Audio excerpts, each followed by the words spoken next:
कि विवाह मंडप में भोजन जब कराया जाता है बारातियों का, अद्भुत होता है। तो किसी ने पूछा क्या भोजन कराया गया? बोले पत्तल और पुरवे परोसे गए। कहा बाबा सीता जी तो साक्षात जगतजननी लक्ष्मी है और वहां भी आप पत्तल पुरवे को लेकर के बैठ गए। बोले तब क्या कहना चाहिए था? बोले यहाँ तो सोने चांदी की थालियों का वर्णन करना चाहिए। बोले राजा जनक का ये समाजवाद है, कितना भी ईश्वर तुमको धन दे दे पर आप फिजूल खर्ची करके दिखावा मत करना। राजा जनक ने सोचा कल के दिन मेरे घर के अंदर में एक गरीब बाप भी इसी जनकपुर में अपनी बेटी की शादी करेगा और कहीं ये अवधवासी आए तो जब पत्तल में भोजन परोसा जाएगा तो क्या सोचेंगे, अरे वो राजा जनक के राजा की बेटी की शादी थी, बात अलग है।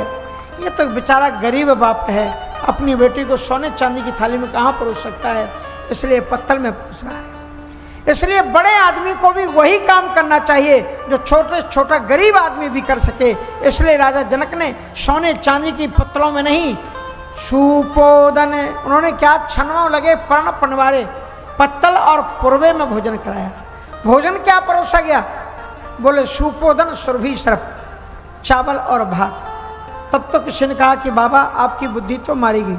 बोले क्यों? कहा यहाँ तो 56 व्यंजनों की बात होनी चाहिए, यहाँ तो पूड़ी और पापड़ की बात करनी चाहिए और आप इसमें भी बात दाल और भात लेकर के बैठ गए। तो गोस्वामी जी ने कहा कि पूड़ी को तोड़ करके खाया जाता है और पापड़ को फोड़ करके खाया जाता है और विवाह दो परिवार की मिलन की सुंदर कथा है और जिसके प्रारंभ में ही तोड़ फोड़ मच जाए वो विवाह जीवन भर में कैसे चलेगा। इसलिए चावल पूड़ी को तोड़ के खाते हैं, पापड़ को फोड़ करके, लेकिन चावल और दाल कैसे खाते हैं?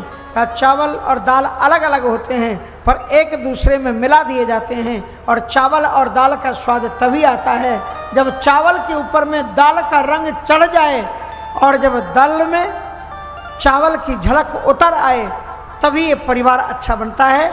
इसलिए विवाह के बाद में पति और पत्नी का परिवार जो होना चाहिए वो ऐसे होना चाहिए, सरस रस माधुरी छटा में सदैव बदा हुआ रहे। उसके बाद में सीता जी की विवाही हुई। राजा जनक तो बड़े ज्ञानी थे, लेकिन इतने राजा जनक भी अपनी बेटी की विदाई पे फूट फूट करके रोए।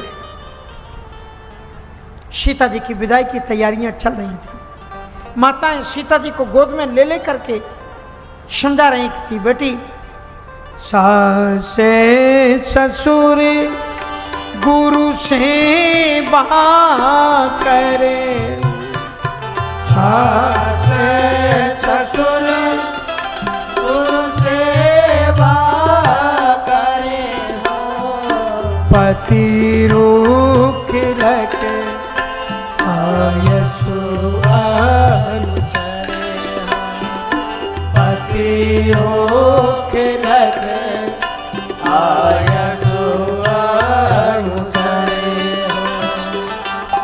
माताओं ध्यान से सुनना, इस बात को गांठ में बांध लेना कि अगर आप चाहते हो कि आपकी बच्चियों का भविष्य अच्छा रहे, आपके बच्चों का भविष्य अच्छा रहे, तो आप उन्हें धन दौलत, घर मकान, पद और प्रतिष्ठा देना चाहे मत देना।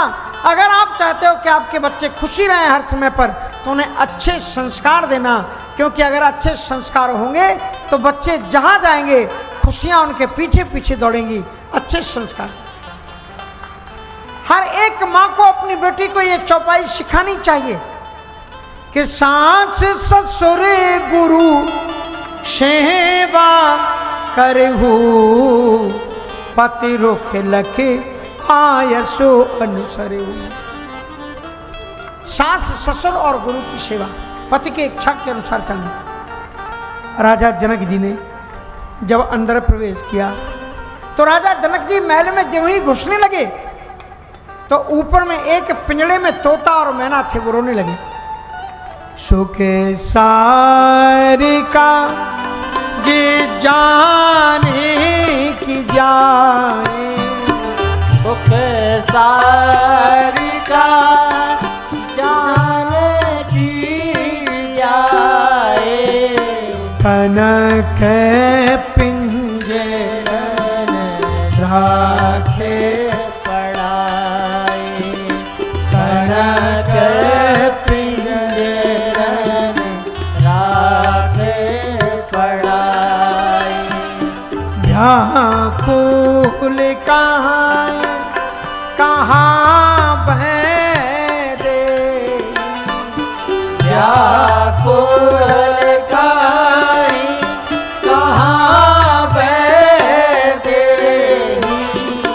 सुने धीरज हरे हरे न के, सुने धीरज हरे हरे न के। जनक जी ने जब महल में प्रवेश किया, एक पिंजड़े में सोने का पिंजड़ा था, तोता मैना थे। वो वही तोता मैना थे जिनको बचपन से जानकी जी ने, किशोरी जी ने अपने नन्हे नन्हे हाथों से खिलाया था, पिलाया था। विदा होती है तो सोचो क्या स्थिति होती है।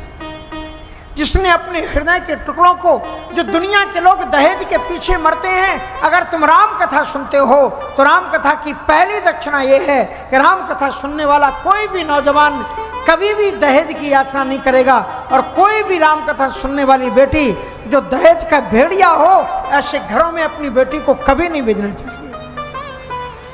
संकल्प लो कि हम ना दहेज देंगे और ना दहेज लेंगे।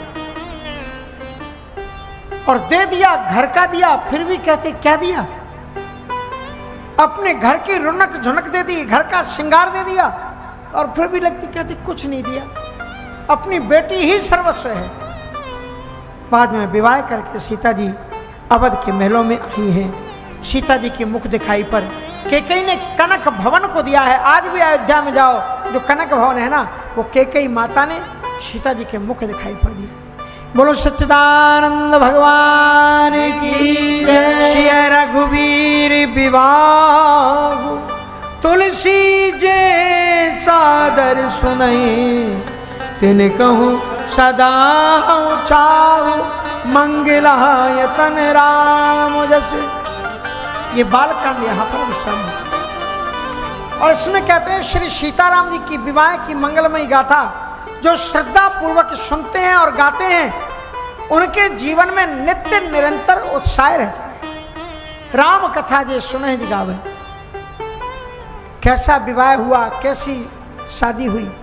लोग एक शादी करते हैं और विवाह करने में पंगत को जमाने में बड़ा कठिनाई होती है, लेकिन हमारे यहाँ परम श्रद्धेय महामंडलेश्वर जलेश्वरानंद गिरी जी महाराज के इस पावन विवाह मंडप में एक दिन भजन गाया था ना कि आओ मेरी सखियों मुझे दुल्हन बना दो, दुल्हन बना दो, मुझे ऐसी सजा दो, मुझे श्याम सुंदर की।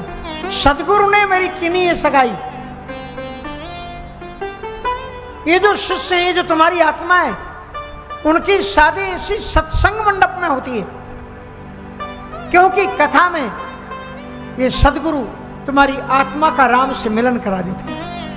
इसलिए रोज भंडारा चल रहा है, हजारों लोगों का भंडारा चल रहा है। लोग प्रसाद ग्रहण कर रहे हैं, यज्ञ चल रहा है, आरती चल रही। कल आपको श्री दिव्य कथा पंडाल में श्री राम जी के वनगमन की बड़ी मंगलमयी कथा आपको श्रवण कराई जाएगी। केवट का अनुराग की जो कथा सुनता है कि केवट ने कैसे राम जी को पार उतारा, उसका भी बेड़ा पार हो जाता है। इसलिए कल यथा समय उपस्थित होकर के आप कथा को श्रवण करेंगे। इन्हीं शब्दों के साथ में आज कथा को विराम दें।